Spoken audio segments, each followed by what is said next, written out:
السلام علیکم ورحمۃ اللہ وبرکاتہ۔ امید ہے کہ آپ سبھی بس خیر حافظ ہوں گے۔ جیسے کہ آپ کے علم ہے کہ حج کے ایام چل رہے ہیں، اسی عنوان پر سوال جواب پیش کر رہا ہوں۔ امید ہے کہ یہ آپ کے علم میں اضافہ کریں گے۔ آج سوال پیش کیا جا رہا ہے کہ سعودی عرب میں ملازمت کرنے والوں کا حج عمرہ۔ چلتے ہیں اپنے سوال جواب کی طرح۔ درود شریف پڑھ لیجیے۔ اللہم صلی علی محمد وعلی ال محمد کما صلیت علی ابراہیم وعلی ال ابراہیم انک حمید مجید۔ اللہم بارک علی محمد وعلی ال محمد کما بارکت علی ابراہیم وعلی ال ابراہیم انک حمید مجید۔ بسم اللہ الرحمن الرحیم۔ سعودی عرب میں ملازمت کرنے والوں کا عمرہ حج۔ سوال: جو لوگ نوکری کے لیے جدہ یا سعودی عرب کی دوسری جگہ جاتے ہیں، وہاں سے ہو کر حج عمرہ ادا کرتے ہیں، حدیث کی منہ سے اس کا ثواب کیا ہے؟ جبکہ دور سے لوگ پاکستان سے ہو کر حج یا عمرہ کرنے جاتے ہیں، یا غریب آدمی جو پیسہ جمع کرتا رہتا ہے اور نیت بھی ہوتی ہے کہ میں حج یا عمرے کی سعادت حاصل کروں گا۔ دوسرے آدمی جبکہ نوکری کے سلسلے میں گیا تھا، اس نے بھی سعادت حاصل کی، کیا دونوں صورتوں میں کوئی فرق تو نہیں ہے؟ جواب: جو لوگ ملازمت کے سلسلے میں سعودی عرب گئے ہوں اور حج کے دنوں میں بیت اللہ شریف پہنچ سکتے ہوں، ان پر حج فرض ہے اور ان کا حج عمرہ صحیح ہے۔ اگر اخلاص ہو اور حج عمرے کے ارکان بھی صحیح ادا کریں تو انشاءاللہ ان کو بھی حج عمرے کا اتنا ہی ثواب ملے گا جتنا وطن سے جانے والوں کو۔ اور جو غریب آدمی پیسہ جمع کر کے حج کی تیاری کرتا ہے مگر اتنا سرمایہ میسر نہ آ سکا کہ حج کے لیے جائے، انشاءاللہ اس کو اس کی نیت پر ثواب ملے گا۔ حج کی ڈیوٹی کے لیے جانے والا اگر حج بھی کر لے تو اس کا حج ہو جائے گا۔ سوال: میں یہاں ریاض سے ڈیوٹی دینے کے لیے مقامات حج پر حکومت کی طرف سے بھیجا گیا۔ میرے آفیسر نے کہا کہ رقم ڈیوٹی کے ساتھ حج بھی کر سکو گے۔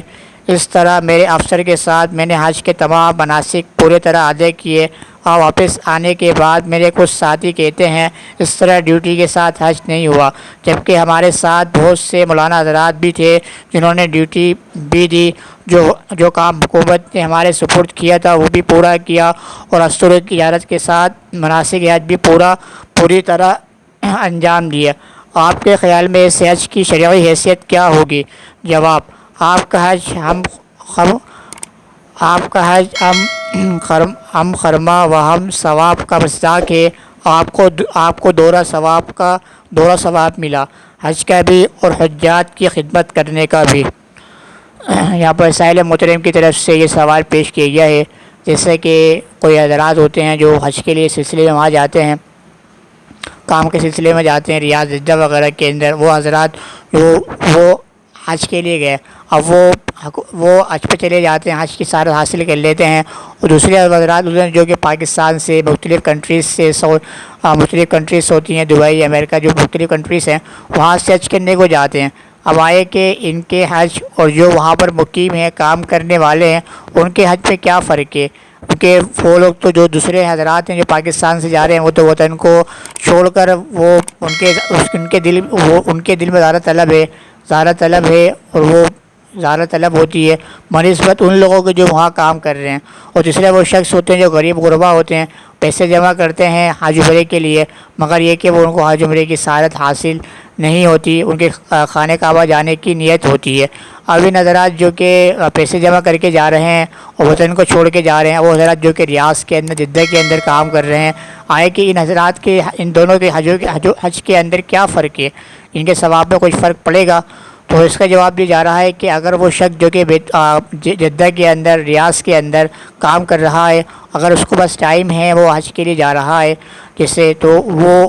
اگر اخلاص کے ساتھ اس نے تمام مناسک حج کیے اور پورے ادا کیے، صحیح طریقے سے ادا کیے، وہی جیسے حدیث کے اندر آتا ہے کہ انما الاعمال بالنیات، اعمال کا دارومدار نیت پر ہے، تو اس کو بھی اتنا ہی ثواب ملے گا جتنا کہ جو وطن کو چھوڑ کر آ رہا ہے اسی کے برابر اس کو ثواب ملے گا، کیونکہ طلب تو اس کے اندر بھی پائی جا رہی ہے نا، طلب تو اس کے اندر بھی ہے، وہ بھی چاہتا ہے کہ میں اللہ کے قریب ہوں، بیت اللہ کے پاس جاؤں، تو اللہ تعالیٰ جو فیصلے کرتے ہیں وہ طلب کے اوپر کرتے ہیں، وہ بھی اپنے